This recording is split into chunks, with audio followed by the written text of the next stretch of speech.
Assalamualaikum warahmatullahi wabarakatuh. Ketemu lagi sama aku, Cheris. Selamat datang di Cheris Room.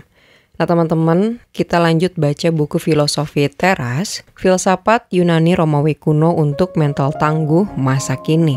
Ditulis oleh Henry Manampiring, ilustrasi oleh Levina Lesmana, dan ini merupakan buku mega bestseller. Kita lanjut baca bab 7. Bab 7 ini bakalan dibagi jadi 4 part. Sekarang kita masuk ke part 1. Hidup di antara orang yang menyebalkan. Pernah nggak merasa malas ke acara keramaian karena malas bertemu orang? Tidak hanya malas bertemu orang, tetapi dalam hati kita sudah berpikir bahwa orang-orang yang akan kita temui akan berperilaku menyebalkan ke kita. Tanpa pernah berpikir bahwa kita pun juga mungkin punya perilaku menyebalkan juga. Pergi keluar rumah, kita harus berhadapan dengan perilaku pengendara yang tidak tertib. Pergi ke tempat umum seperti di mall, kita akan bertemu orang-orang egois di antrean lift atau toilet. Pergi ke acara keluarga besar, akan bertemu saudara yang usil atau mulutnya setajam silet. Rasanya ingin tinggal di rumah saja, menyendiri dan tidak bertemu orang lain. Daripada jadi dosa, marah dan jengkel karena orang lain, mending gak ketemu mereka. Demikian yang sering terlintas di pikiran saya. Manusia adalah makhluk sosial. Para ilmuwan dari berbagai disiplin ilmu sudah meyakini itu. Kemampuan berbahasa kompleks yang dimiliki spesies kita diduga berevolusi dan kebutuhan berkomunikasi sesama manusia. Karena dengan komunikasi kita bisa bekerja sama bertahan hidup. Spesies kita kemudian berhasil meninggalkan cara hidup berburu dan mengumpulkan buah-buahan menjadi bercocok tanam. Revolusi agrikultur yang akhirnya memicu nenek moyang kita untuk tinggal tetap di sebuah tempat dan akhirnya melahirkan desa, kota, sampai kerajaan. Kemudian perkembangan ilmu pengetahuan dan teknologi mengantarkan kita ke revolusi industri. Akhirnya sampai di masa sekarang di era informasi dan digital di mana kita senang berbagi swafoto atau selfie. Semua ini adalah cerminan keinginan paling mendalam dalam diri kita untuk terhubung dengan manusia lain. Sejak 2000 tahun silam, para filsuf Stoa sudah menyadari natur manusia yang harus hidup sebagai makhluk sosial. Dalam Meditation, Marcus Aurelius berkata, "Semua manusia diciptakan untuk satu sama lain. Namun, manusia juga adalah homo homini, manusia yang nyebelin bagi manusia lainnya." Kita adalah manusia yang seringkali nyebelin bagi orang lain dengan ulah dan perkataan kita.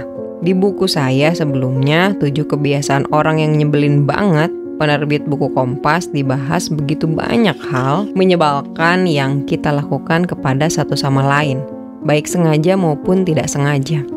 Manusia saling menyebalkan satu sama lain, misalnya lewat basa-basi ngeselin seperti, "Kapan kawin? Kapan punya anak? Kok kamu gendutan sekarang?" dan lain-lain.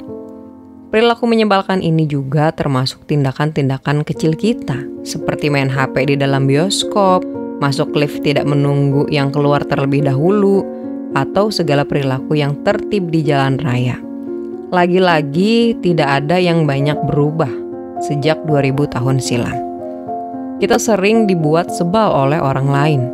Di pembahasan sebelumnya mengenai premeditatio malorum, kita melihat bagaimana Marcus Aurelius menjadikan kebiasaan untuk mengawali hari dengan membayangkan semua hal yang tidak menyenangkan yang dilakukan orang lain kepada kita. People hurt and offend each other. Manusia saling menyakiti dan menyinggung sesamanya. Ini kenyataan. Tidak ada tempat manapun di dunia ini untuk kita bisa menghindari orang-orang menyebalkan. Bahkan di tempat ibadah sekalipun. Mungkin hanya di surga kita terbebas dari perilaku menyebalkan. Karena ini adalah realitas, seorang praktisi stoicisme sudah harus bisa mengantisipasinya. Mengharapkan orang jahat untuk tidak menyakiti orang lain adalah gila. Itu adalah meminta hal yang tidak mungkin.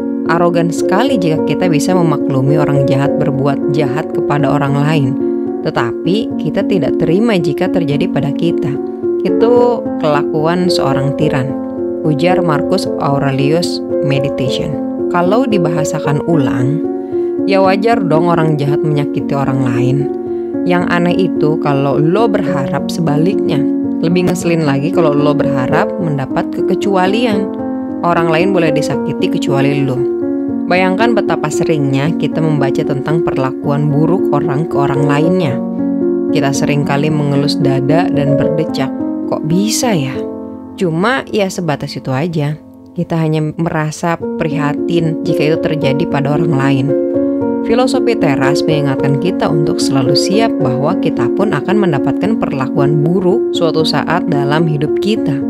Saat kita diperlakukan buruk oleh orang lain, apakah kita bisa setenang jika menyikapi pengalaman orang lain? Atau kita akan marah-marah lebay? Kalau kita renungkan sejenak kata-kata Markus tersebut, bisa dibayangkan karakter luar biasa dari beliau. Beliau adalah seorang kaisar di sebuah kekaisaran yang terbesar dan terkuat di masanya. Jika kita saja segan terhadap seorang presiden dari negara demokrasi, terbayang betapa menakutkannya seorang kaisar dari sistem monarki. Sebagai seorang kaisar, celaan orang lain harusnya menjadi masalah sepele. Toh dia bisa saja dengan mudah memerintahkan memisahkan kepala para kritikusnya dari tubuh mereka. Namun, Marcus Aurelius bisa mencapai kebijaksanaan seperti di atas mengenai perlakuan manusia. Kalau orang jahat ngejahatin orang lain, ya wajar dong. Jika kita kembali ke dikotomi kendali, orang-orang menyebalkan ada di luar kontrol kita. Sampai di sini, apakah kamu bisa menebak apa yang akan dinasehati oleh para filsuf Stoa menghadapi orang menyebalkan? Ya, benar. Kita tidak mengendalikan perilaku orang lain, tetapi kita sepenuhnya bisa menentukan apakah kita akan terganggu atau tidak olehnya. Perilaku orang lain masuk dalam kategori indifferent, yang artinya tidak punya pengaruh kepada kebahagiaan kita. Yang artinya, aneh kalau kita terganggu oleh kelakuan menyebalkan orang lain, ketika sesungguhnya mereka seharusnya tidak punya pengaruh apa-apa pada kita. Stoicisme mengajarkan kita untuk tidak memberi kuasa kepada orang lain untuk mengganggumu. Artinya, kuasa itu sudah ada di tangan kita. Perasaan terganggu oleh perilaku orang lain sepenuhnya terserah kita, dan kitalah yang menentukan mau memberi power itu ke orang lain atau tidak. Orang lain tidak bisa membuat kita merasa terganggu jika kita tidak mengizinkannya. Teman sekolah mengolok-olok kita.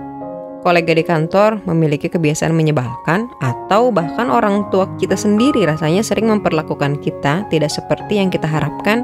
Jika kita terganggu oleh itu semua, kitalah yang mengizinkannya. Terkadang orang lain bisa menjengkelkan kita bukan karena apa yang mereka lakukan, tetapi karena apa yang tidak mereka lakukan. Misalnya, orang-orang yang tak tahu berterima kasih. Stoicisme mengajarkan kita jangan bete jika kebaikan atau keramahan kita tidak dibalas. Contoh, saat kita tersenyum pada orang lain dengan maksud ramah, tetapi orang tersebut melengos saja. Kesal nggak? Sebelum saya belajar stoicisme, saya akan kesal sekali kalau sudah bersikap ramah pada orang lain terus dikacangin begitu aja. Atau saya sudah berbuat hal yang memikirkan orang lain, tetapi tidak diapresiasi. Misalnya, saya membuka pintu gedung dan menahan pintu untuk orang yang di belakang saya. Tetapi orang yang di belakang saya boro-boro bilang terima kasih. Menengok saja tidak, melengos saja seolah-olah sudah pekerjaan saya menahan pintu untuknya. Setelah menerapkan filosofi teras, saya tidak perlu lagi merasa kesal saat tidak bisa mengendalikan respon orang. Bersikap baik kepada orang lain adalah pilihan dan di bawah kendali saya. Tetapi respon orang lain tidak di bawah kendali saya. Dan betapa bodohnya saya jika mengharapkan orang lain harus memberi respon yang sesuai. Saya sudah bahagia bahwa saya telah bertindak mempedulikan orang lain. Tapi lebih dari itu, kamu salah jika kamu melakukan kebaikan kepada orang dan berharap dibalas. Dan tidak melihat perbuatan baik itu sendiri sudah menjadi upahmu. Apa yang kamu harapkan dari membantu seseorang? Tidakkah cukup bahwa kamu sudah melakukan yang dituntut alam? Kamu ingin diupah juga? Itu bagaikan mata menuntut imbalan karena sudah melihat, atau kaki meminta imbalan karena sudah melangkah. Memang sudah itu rancangan mereka. Begitu juga kita manusia diciptakan untuk membantu sesama. Dan ketika kita membantu sesama, kita melakukan apa yang sesuai dengan rancangan kita. Kita melakukan fungsi kita. Marcus Aurelius Meditation. Butuh dua pihak untuk merasa terhina. Ingat, Untuk bisa benar-benar menyakitimu, tidak cukup dengan hinaan saja. Kamu harus percaya bahwa kamu sedang disakiti. Jika seseorang sukses membuat kamu terprovokasi, sadarilah bahwa pikiranmu pun turut berperan dalam provokasi ini. Itulah pentingnya untuk kita tidak memberi respon secara impulsif. Berikan waktu sebelum bereaksi, maka akan lebih mudah bagi kamu memegang kendali atas dirimu sendiri. Epictetus Enchiridion. Ini adalah human insight yang brilian. Untuk bisa sungguh terjadi penghinaan, harus ada yang merasa terhina. Sebuah penghinaan sesungguhnya tidak efektif sampai objeknya merasa bahwa ia disakiti secara subjektif. Saat ini terjadi, maka penghinaan itu sukses. Namun, jika sang objek tidak merasa terhina, hinaan itu sesungguhnya gagal total. Jika ada seseorang yang dihina dan merasa terhina, Epictetus akan menyalahkan si terhina. Salah lu sendiri, kenapa tersinggung? Ini juga konsisten dengan pentingnya pengendalian persepsi kita sendiri. Menghina adalah di bawah kendali orang lain. Merasa terhina ada di bawah kendali kita. Bahwa celaan dan hinaan tidak pernah benar-benar bisa melukai objeknya kecuali diizinkan. Bisa diilustrasikan dengan contoh berikut. Suatu hari, kamu berdiri menghadap sebuah lukisan masterpiece karya seniman besar Indonesia Affandi. Coba kamu berteriak-teriak, menghina-hina lukisan itu. Lukisan sampah. Apa bagusnya kamu? Anak kecil juga bisa hanya coret-coret gak karuan seperti kamu. Apakah lukisan itu menjadi lebih buruk? Kehilangan keanggunannya hanya karena hujatan kita? Apakah lukisan tersebut menjadi turun derajat dari status mahakarya hanya karena celaan satu orang? Ditambah lagi, lukisan ini hanya sebuah benda mati. Tidakkah kita jauh lebih bernilai dan bisa lebih berpikir daripada sebuah lukisan? Kamu tidak bisa dihina orang lain kecuali kamu sendiri yang pertama-tama menghina dirimu sendiri. Epictetus Enchiridion. Tidakkah ini tepat menggambarkan keadaan di media sosial saat ini? Di media sosial ada begitu banyak pihak yang sengaja menciptakan kemarahan dan emosi dengan hanya bermodalkan jempol. Entah itu meninggalkan komen-komen yang menyulut kemarahan di postingan kita atau sengaja memancing debat kusir. Sayangnya, ada begitu banyak juga orang yang terprovokasi oleh ulah para provokator di media sosial. Yang konyolnya lagi sering datang dari akun-akun anonim. Banyak yang terprovokasi, marah-marah, dan saling perang berbalas hinaan. Jika Epictetus hidup saat ini, dia justru akan menegur mereka yang terprovokasi. Bukan mereka yang sengaja memprovokasi. Para troll di internet dan media sosial tidak akan bisa mencapai apa-apa jika lebih banyak orang bisa mengendalikan pikirannya dan tidak mengacuhkan mereka. Ambillah waktu sebelum bereaksi. Tips dari Epictetus ini juga konsisten dengan prinsip STAR. Stop, think, and assess, respond. Saat emosi mulai mendidih akibat membaca lini masa media sosial, stop. Jangan tergesa-gesa menggerakkan jempol. Jangan melakukan apa-apa. Time out dulu. Kemudian berpikir, kata-kata hinaan, celaan, provokasi hanyalah kata-kata.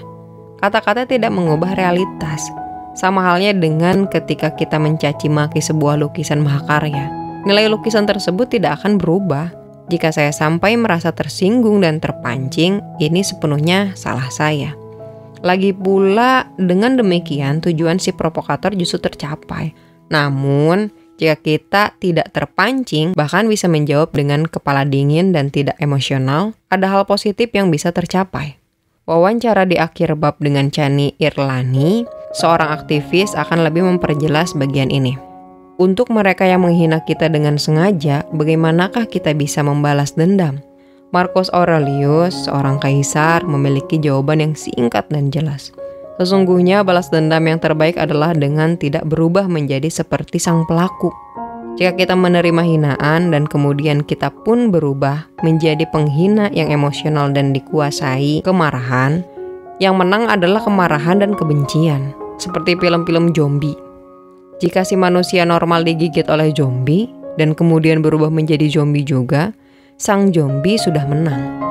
Ada orang sengaja menjelekkan atau ingin memprovokasi kita. Stand your ground, tetap menjadi praktisi stoa yang memegang kendali atas persepsi dan responnya yang baik. maka kejadian itu akan seperti agenda di mana zombie menggigit kita, tetapi tidak mempan. Itulah pembalasan terbaik menurut Marcus Aurelius. Ketika kita tidak turun derajat menjadi sama dengan yang ingin berbuat jahat kepada kita. Sebagai obat untuk melawan ketidakramahan, kita dianugerahi keramahan. Marcus Aurelius Meditation. Tidak hanya kita tidak boleh ikut berubah menjadi jahat ketika perlakuan jahat. Marcus Aurelius mengajarkan bahwa cara menghadapi orang yang judes, kasar, pemarah, tidak ramah, dan tidak sopan adalah justru dengan keramahan. Ini memang ajaran yang sulit di masyarakat yang sangat reaktif dan rasanya tangan ingin menampol orang-orang menyebalkan. Namun, seperti prinsip bahwa api akan padam dengan air dan bukan dengan api lagi, begitu juga ketidakkeramahan hanya bisa diperangi dengan kebaikan. Mengapa? Karena seringkali orang yang kasar pada kita tidak menyangka akan menerima reaksi yang ramah dan santun. Ketika mereka sudah bersiap-siap menghadapi serangan judes balik, betapa kagetnya mereka ketika malah diperlakukan dengan baik. Lah kok gue judes sama dia tapi doi malah baik, terus aku kudu piye? Mungkin tidak ada motivasi jahat. Sedari tadi kita membahas situasi-situasi di mana ada pihak-pihak yang sengaja hendak menyakiti dan menyinggung kita. Akan tetapi para filsuf Stoa juga menyadari ada kemungkinan lain yang bahkan lebih sering terjadi, yaitu banyak orang sebenarnya menyakiti kita tanpa sengaja. Ketika ada yang menyakitimu atau berkata buruk tentangmu, ingatlah bahwa dia bertindak dan berbicara karena mengira itu memang tugasnya. Ingatlah bahwa tidak mungkin dia mengerti sudut pandang kita, tetapi hanya sudut pandang dia sendiri. Karenanya, jika dia melakukan kesalahan dalam menilai, sebenarnya dialah yang dirugikan. Karena dia telah tertipu. Jika seseorang menganggap sesuatu yang benar sebagai keliru, yang benar itu sendiri tidak rugi, tetapi justru dia yang tertipu yang rugi. Dengan prinsip ini, kamu bisa dengan rendah hati menanggung orang yang menghina kamu, dengan cukup berkata, itu kan menurut dia. Epictetus Discourses. Epictetus mengingatkan adanya kemungkinan lain, yaitu bahwa orang tersebut tidak bermaksud menyakiti kita, tetapi justru dia melakukannya untuk kebaikan. Menurut sudut pandang dia, bahkan Epictetus mengatakan orang tersebut merasakan sudah tugasnya untuk melakukan atau mengatakan hal tersebut. Mari kita coba gunakan contoh situasi yang paling umum di kalangan milenial Indonesia. Itu pernyataan paling dibenci, kapan kawin? Yang kerap ditanyakan di acara-acara keluarga. Jika kita emosi, kita pasti sudah jengkel duluan di dalam hati. Dasar kurang ajar. Tidak tahu etiket, tidak tahu privasi orang, tidak tahu sopan santun dan lain-lain. Akan tetapi, kalau kita mengikuti jalan pikiran Epictetus, si penanya kapan nikah mungkin sebenarnya merasa dia melakukan tugasnya dari sudut pandang dia. Sang penanya mungkin anggota keluarga yang merasa kasihan karena bagi dia, kamu sudah kelamaan hidup melajang dan usia kamu mendekati kadaluarsa. Sang penanya mungkin benar-benar tulus merasa kalau kamu melajang, pasti hidupmu. Sang penanya mungkin benar-benar secara tulus mengharapkan kamu untuk bahagia di dalam bahtera pernikahan. Saat kita mulai memikirkan kemungkinan ini, apakah kita masih ingin marah? Betul, mungkin perspektif dia keliru. Mungkin kita memang masih bahagia melajang. Mungkin kita memang tidak mau memaksakan asal menikah sekadar karena tekanan deadline. Namun, sang penanya tidak mungkin sepenuhnya bisa melihat perspektif kita. Dia tidak menjalani hidup kita dan tidak bisa merasakan apa yang kita rasakan. Dia bertindak dan bertutur kata mengenai perspektif dia, pengalaman hidup dia, perasaan dia, dan menurutnya apa yang dilakukannya adalah baik. Jadi untuk apa merasa tersinggung dan marah? Epictetus pun menambahkan, jika seseorang berkata-kata atau bertindak berangkat dari perspektif yang keliru atau salah, sesungguhnya yang rugi adalah dia sendiri, bukan kamu. Karena dia sudah tertipu. Kembali ke contoh tadi, jika sesungguh-sungguhnya kamu bahagia hidup melajang, tetapi orang lain merasa kamu tidak bahagia, maka fakta bahwa kamu sebenarnya bahagia tidak berubah dan berkurang nilainya karena persepsi keliru itu. Bahkan orang lain tersebutlah yang sebenarnya dirugikan. karena gagal melihat kebenaran bahwa kamu sebenarnya merasa bahagia. Kemudian, seperti dikatakan Epictetus, kamu cukup berpikir, ya itu kan menurut dia, dengan senyum manis. Menyadari bahwa orang lain bertindak menurut apa yang baik sesuai perspektifnya bisa membantu kita menjadi lebih kurang reaktif terhadap ujaran dan tindakan orang lain. Karena seberapapun menyebalkan perilaku atau perkataan orang lain, belajar memahami inten atau niat dan perspektif mereka bisa membantu kita memberi respon yang lebih baik. Ini bisa diterapkan di banyak situasi. Tidak hanya soal pertanyaan kapan kawin, tetapi juga di kampus, dengan dosen atau teman-teman sekelas, di kantor, dengan para kolega, di tempat umum seperti di mall dengan orang-orang tak dikenal, atau bahkan dalam interaksi di media sosial. Media sosial memang memudahkan orang untuk mengomentari orang lain, dan kita mungkin sering jengkel dengan komentar-komentar sotoy, sok tahu yang kita terima. Para filsuf Stoa sudah mengingatkan bahwa manusia memang harus sotoy karena keterbatasan pengetahuan dan sudut pandang mereka. Kita pun tidak luput dari kesotoyan saat kita menilai hidup orang lain. Jadi kenapa harus cepat gusar di media sosial? Nah, teman-teman, nanti kita bakalan ketemu di bab 7 part 2 ya. See you, bye-bye.